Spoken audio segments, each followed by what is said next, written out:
The United States appears to be stepping into a dramatically redefined era of foreign policy under the renewed leadership of Donald Trump, and global power players are watching every move with heightened interest and cautious calculation. In what many observers are calling a watershed moment in 21st-century diplomacy, senior American and Russian diplomats met earlier this year in Saudi Arabia, a rising neutral hub for global negotiations. The subject of the meeting? Ending the war in Ukraine, but with a twist that left many stunned. The most jarring aspect of the summit wasn't what was said behind closed doors, it was who wasn't even invited to the table. Absent were any representatives from Ukraine, the European Union, or NATO, the very actors that have been central to the conflict since its eruption in 2014 and subsequent escalation in 2022. The deliberate exclusion of Kiev and Brussels from these high-stakes talks sent shockwaves through diplomatic circles across Europe and the West. It wasn't just a diplomatic snub, it was a strategic signal. For the first time in years, the United States appeared willing to carve out a separate peace directly with Moscow, potentially sidelining its own allies in pursuit of what Trump might see as a faster, America-first resolution to a grinding war. This decision marks far more than a temporary tactical shift. It reflects a fundamental rethinking of the U.S. role in global power structures. The Trump doctrine, now returning with greater clarity and confidence, rejects the conventional interventionist strategies that have shaped American foreign policy for decades. Gone are the ideals of nation-building, long-term military commitments, and blanket support for transatlantic institutions. In their place, transactional diplomacy, ruthless pragmatism, and an unapologetic focus on national self-interest. It's a sharp and deliberate departure from the approach pursued under President Joe Biden. Biden's administration had doubled down on a rules-based international order, emphasizing alliances, multilateralism, and the use of economic tools to isolate adversaries. This was most evident in Washington's sweeping sanctions campaign against Russia. Within weeks of the 2022 invasion of Ukraine, the U.S. and its partners froze over $300 billion in Russian foreign reserves, cut key Russian banks off from the SWIFT global messaging system, blocked exports of key technologies, and targeted oligarchs and industries across the board. The intent was clear: to paralyze the Russian economy, pressure the Kremlin into retreat, and show the world that violating international norms comes at a massive cost. But despite the ambitious scope of the sanctions, the results were mixed, and in many ways, counterproductive. Russia swiftly adapted, redirecting its trade to non-Western markets, accelerating energy deals with China and India, and deepening economic and military ties with fellow U.S. rivals like Iran and North Korea. What began as a bid to isolate Moscow ended up pushing it closer to the very countries the U.S. has spent decades trying to contain. The unintended consequences didn't stop there. By weaponizing the global financial system, Washington inadvertently signaled to many nations, especially in the global South, that their assets and access to international markets could be revoked for political reasons. This fueled a wave of de-dollarization efforts, including a surge in gold purchases by central banks, bilateral trade agreements bypassing the U.S. dollar, and the rise of alternative payment systems. Even close allies began quietly hedging their bets. This complex web of outcomes, intended and unintended, is what Trump appears eager to unravel or reverse. His approach favors bilateral deal-making over collective punishment. It questions the cost-benefit of long-standing alliances. And it opens the door for radically different paths to peace, even if that means bypassing traditional partners and established norms. For some, it's a dangerous gamble. For others, it's the realism America needs in a chaotic world. Either way, it's clear, the rules of the geopolitical game are being rewritten, and Trump wants to hold the pen. Rather than isolating Russia, those sweeping punitive measures triggered a tectonic realignment of global alliances, one that is rapidly reshaping the world order. Far from being cornered, Moscow responded by accelerating its strategic pivot eastward, deepening its ties with some of Washington's most entrenched adversaries. Relations with China moved beyond economic necessity into robust strategic partnership, marked by joint military exercises, expanded energy deals, and increasingly coordinated positions at international forums. Beijing and Moscow, while historically cautious of each other, have found common ground in their mutual opposition to U.S. dominance and Western sanctions. Simultaneously, Russia strengthened its military and intelligence cooperation with Iran, a move that has rattled policymakers in both Washington and Tel Aviv. Tehran has supplied Russia with drones and other tactical equipment used in Ukraine, while Moscow has in turn assisted Iran in modernizing parts of its defense industry and cyber capabilities. Meanwhile, diplomatic channels with North Korea, long dormant, have been reactivated, with signs of renewed trade, military dialogue, and possibly arms transfers. The result is what many analysts are now calling a new axis, a loosely coordinated but increasingly powerful bloc of anti-Western states, united less by ideology and more by a shared resistance to U.S.-led global structures.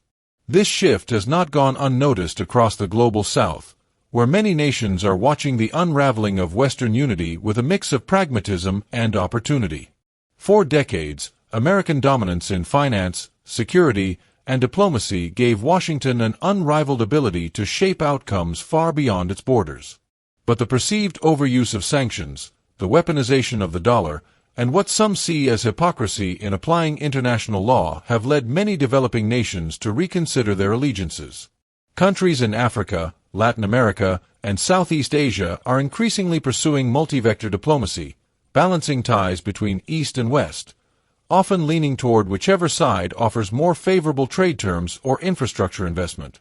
Amid this global realignment, Trump, ever the political disruptor, appears poised to capitalize on the moment and redefine America's strategic posture.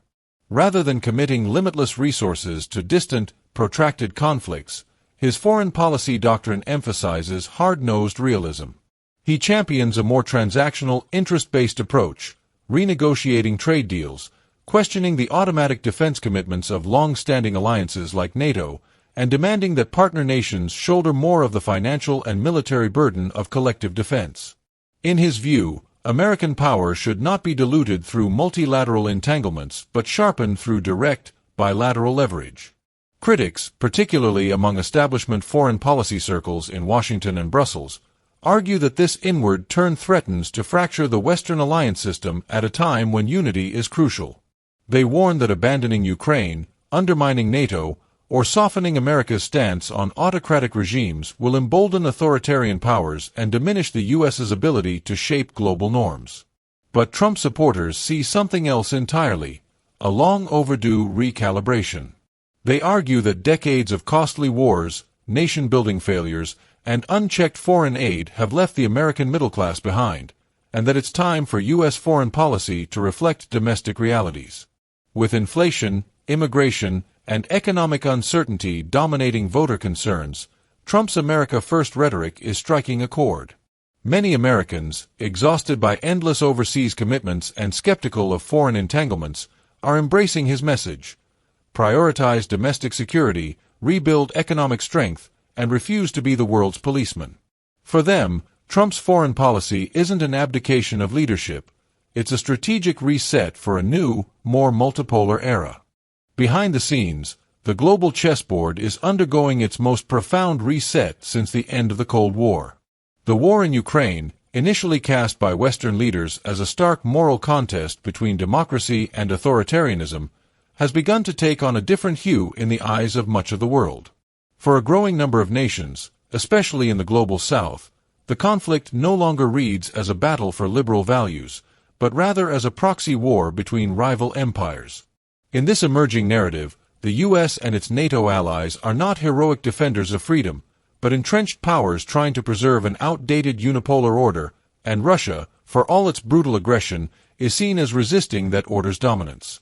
Nowhere is this shift more apparent than in the deepening strategic axis between Moscow and Beijing. What once appeared as a cautious partnership of convenience has evolved into a full-spectrum alliance in all but name. Russia and China have ramped up joint military exercises, not just in symbolic theaters like the South China Sea, but in regions of shared strategic interest like Central Asia and the Arctic. Their armed forces are coordinating tactics. Their intelligence services are sharing frameworks. And most notably, They are constructing an economic and financial architecture designed to sidestep the levers of Western control. One of the most striking developments in this parallel ecosystem is the rise of the Chinese yuan in global trade, particularly in energy transactions. Once unthinkable in a world dominated by petrodollars, major oil and gas contracts are now being settled in renminbi.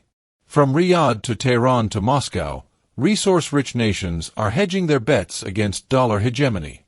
Financial messaging alternatives to SWIFT are being developed. Cross-border payment systems are emerging between BRICS countries. Capital is quietly migrating into gold, local currencies, and regional banks that are not beholden to the Federal Reserve or the European Central Bank. At the center of this transformation is the BRICS bloc, rebranded as BRICS Plus with the recent inclusion of heavyweight economies like Saudi Arabia, Egypt, and Iran.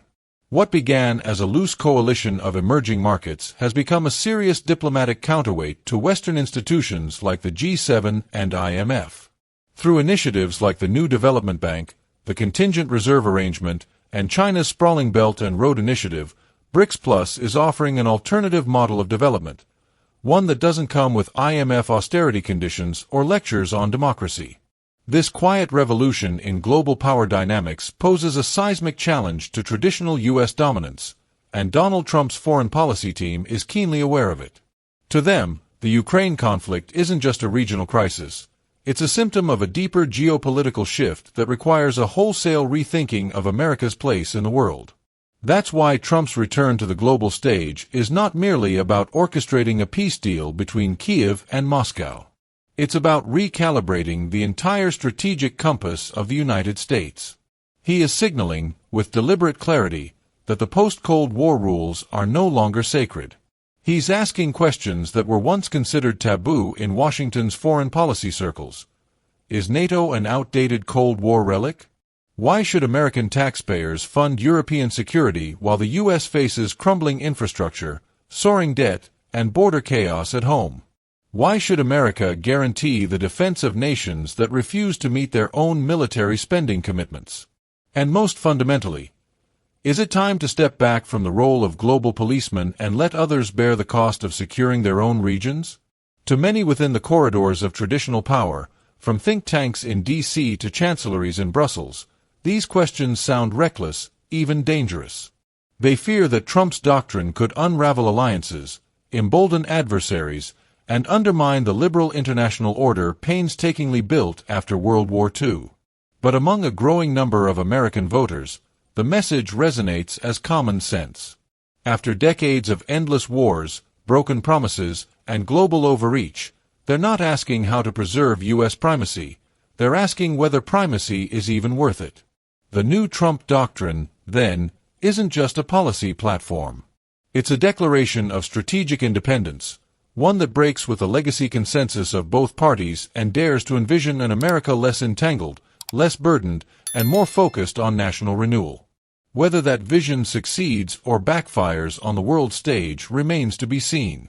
But one thing is certain: the age of American global supremacy, taken for granted since 1991, is being openly questioned, and Trump, once again, is at the center of the storm.